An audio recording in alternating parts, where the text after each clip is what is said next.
Araw po sa inyo lahat. Welcome po sa Makapili TV. So ngayon po yung pangalawang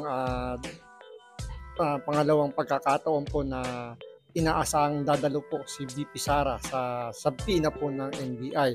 So kung yung maaalala, nung unang patawag po ng NBI ay hindi po nakarating si VP Sara dahil sa late na raw niyang na-receive yung patawag dahil nga ang alam niya is merong committee hearing at doon sana siya dadalo pero na-postpone. Pero ngayon, itong pangalawang hearing, nag-abiso rin naman po si VP Sara na hindi siya makakadalo dahil sa mga nakapila pong schedule niya. At the same time, meron din silang family matters na kailangan kasi kasuhin.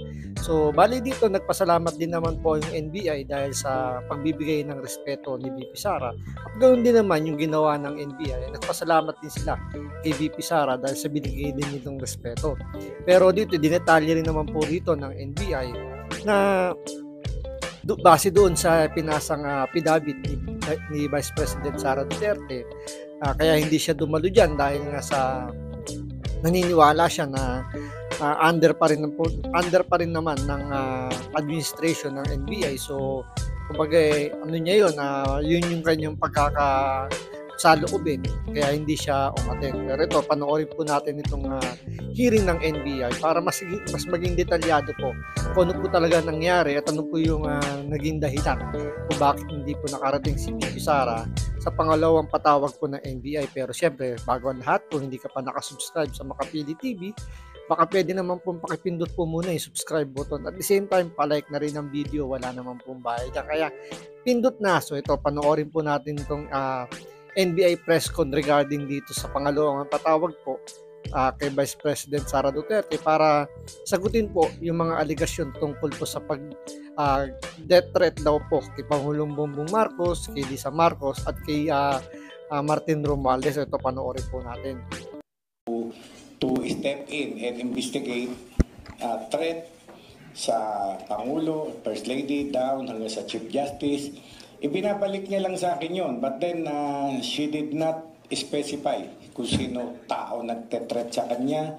Wala siyang isinama na proof kung ano yung threat na yon.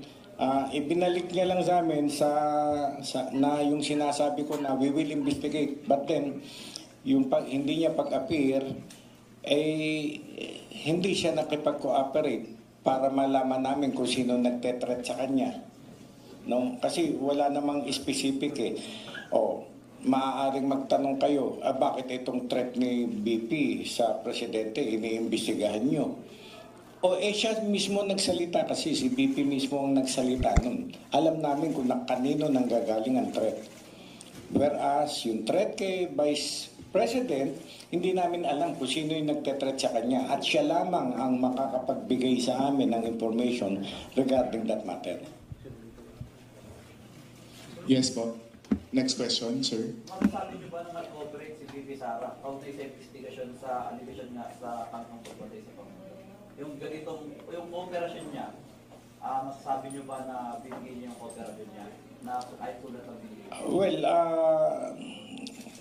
at least ibinalik naman ni VP Sara yung courtesy na ibinibigay namin sa kanya. Ibinalik niya naman by sending lawyers and denying that she committed threats against the life of the president.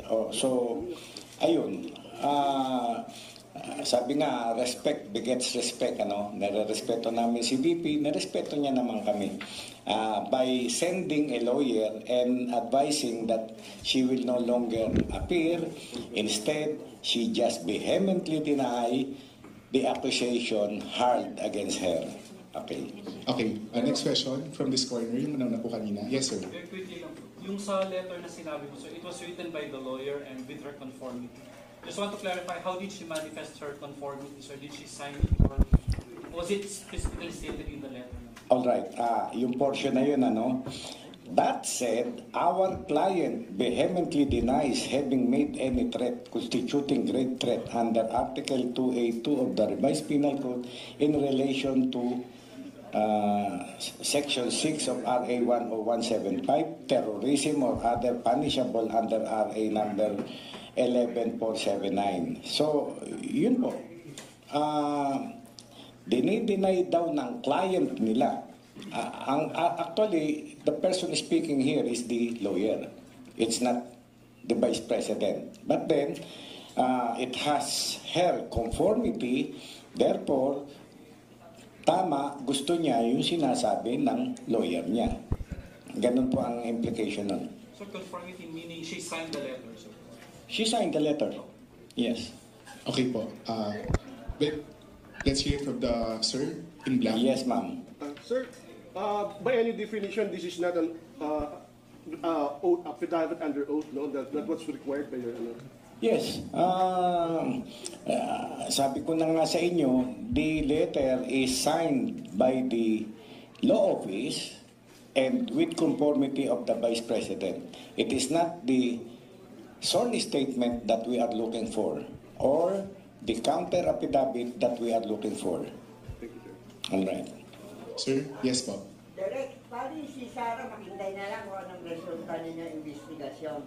Yes, yun nga, sabi ko nga sa inyo, with all the evidence we have in hand, plus the interviews, plus the cooperation of other people, plus this one, pag-uusap-usapan namin yan nung aking mga magigiting na abogado, matatalinong abogado ng NBI, at siguro by early January, we will submit our recommendation, our report to the Department of Justice, the prosecutor's office.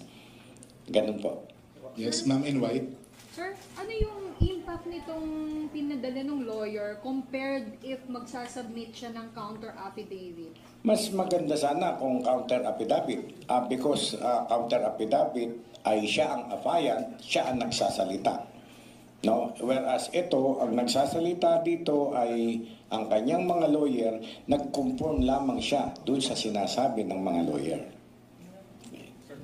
Sir in gray. Yes po. Sir, ano yung magiging, ano yan, tutulad dun sa impact, sir, magiging mas madali ba para sa NBI?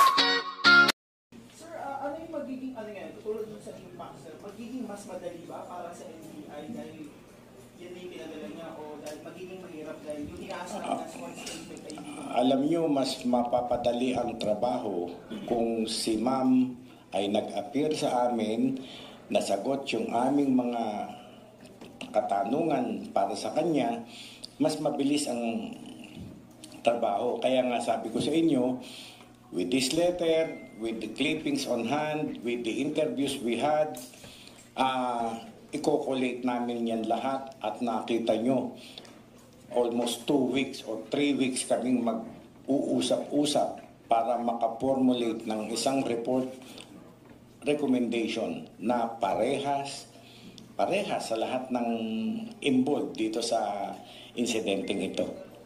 Sir John Consulta, you have a question, sir. Director, her non-appearance here, sir, sa NBI sa araw pong ito, does it mean, sir, na parang winave na niya yung karapatan niya marinig po? Correct po. Remember na ilang aspect ang iniimbestigahan sana namin. But then, parang she refused na to cooperate with us. Hindi na namin maimbestigahan thoroughly. Katulad yung threat sa kanya. Gusto namin maraming kaming itanong sa kanya. Binabanggit niya lamang general accusation na 6 months ago ay nate-threat na raw siya. Walang definite na sino ba, paano. Ganun po. Wala na pong instance, sir, or avenue before your submission to the DOJ of your final report, wala na pong pagkakataon na siya po ay magbigay pa ng affidavit or pwede pa siya maghabol anytime? Ayan po. Sabi ko sa inyo, pag-aaralan na namin, we will start collating all the evidence, all the testimonies, all the statements we have gathered. During that interim period, hanggat hindi pa kami nakakapag-finalize o biglang tumawag sa akin, ni Vice President, Director, I will go there. Ano pa ba yung mga gusto niyong tanong? Welcome po yun. But we are no longer setting another date for her to appear. Nasa sa kanya na po yun. Nasa sa kanya na po yun. Ma'am in white, followed by Ma'am in yellow. Sir, meron po bang nilagay na justification yung mga lawyers ni VP kung bakit nasabi ng camp nila na hindi naman talaga nag-threat si VP besides yung denial lang? Alright. Alam mo, ang sinasabi niya na ang NBI ay under administrative control ng DOJ, na ang secretary ay si Secretary Remulla, that ES ay si Executive Secretary Bersamin, under niya kami. Sila, ES and SOJ ay alter ego ng President. So pwede daw, yun ang paniniwala niya na parang kami ay under these people. Ganon, parang hindi maganda yung ano niya. Kaya she deemed it prudent not to appear na lang before us and instead deny the accusation hurled against her. Ganon po. Sorry, what do you mean by hindi maganda ang ano niya? Medyo nagdududa ba siya sa credibility ng Bureau? Kung babasahin po natin ito, basahin ko ng diretso, no? Okay. We thank you for your letter dated 02 December 2024 in which you summarized the factual antecedents and expounded on the subject matter of your investigation. In your letter, you confirmed among others that your investigation involved our client press conference on November 23 and in October 2024 it was initiated motu proprio after the Executive Secretary issued a statement referring to the Presidential Security Command and alleged active threat on the President for immediate and appropriate action, and two, by the directive of the Secretary. With due respect, we just state that obvious that the Honorable Secretary of Justice is this office administrative superior, head of agency and the President's alter ego, while the Honorable Executive Secretary is the President's chief alter ego. Given these facts, you will kindly understand our client's prudence in her cooperation with the office and her desistance from appearing and giving any statement on December 11 today, 2024. Ganun po ang pagkaka-relay sa amin. How do you feel about that? Well, meron namang katwiran na mag-isip ng gano'n si Vice President because really, we are under the SOJ. But then, lagi ko namang sinasabi sa inyo, we are only mandated by our law.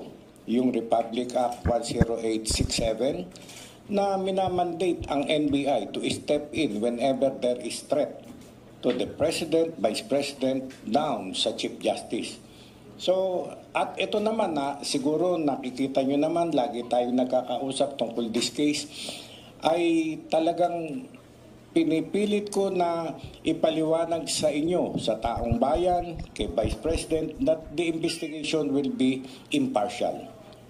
Kami mananatiling NBI, ang institusyon na mapapagkatiwalaan ng ating taong bayan, ng lahat ng tao. So, hindi natin siya masisisi kung ganun ang pag-iisip niya, but then kami nananatili, malinis ang aming konsensya that the investigation will be fair, wala kaming kikilingan, walang pinoprotektahan. Ganun po.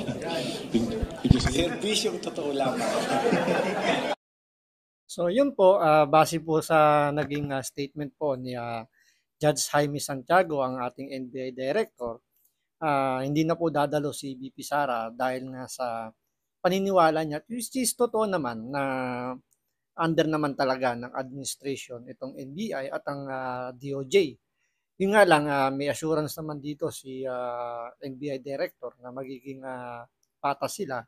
Pero siyempre, di mo naman maiaalis kay VP Sara na pwedeng hindi ganun na mangyari kasi kumbaga kumpas pa rin naman yun ng Pangulo dahil nga under sila ng executive. At the same time, nagpasalamat din naman tong NBI dahil sa binigay din nilang, kumbaga sinuklian ni Vice President Sara Duterte yung respetong ibinigay nila sa pamagitan nga ng pagpapadala ng abogado at ng sulat na pirmado po ni Vice President Sara Duterte, pero kumbaga ang hinihingi pa rin nila rito is yung sworn affidavit daw ni VP Sara. Kung yun daw sana yung inabot niya is mas mainam daw yun. At saka kung sakasakali nga daw saan daw dumalo si VP Sara para sagutin nga daw informal yung mga alegasyon. Pero sa tingin ko lang sa mga recommendation ng kanyang mga abogado, mas mabuti nang hindi dumalo si VP Sara para nga naman less talk, less mistake, dahil nga yan din yung mga napuna ng mga ibang abogado na instead na makabuti kay VP Sara yung mga press con na nauungkat yung threat na yan, is parang doon pa nakakakuha ng bala yung mga kanyang mga kalaban sa politika. Kaya mas minabuti na lang ni VP Sara na maging quiet na lang muna at haharapin na lang niya siguro sa impeachment yung mga kasong mga isasampa sa kanya. So hanggang dito lang po muna. Maraming salamat sa panonood. Ingat po kayo lagi. God bless.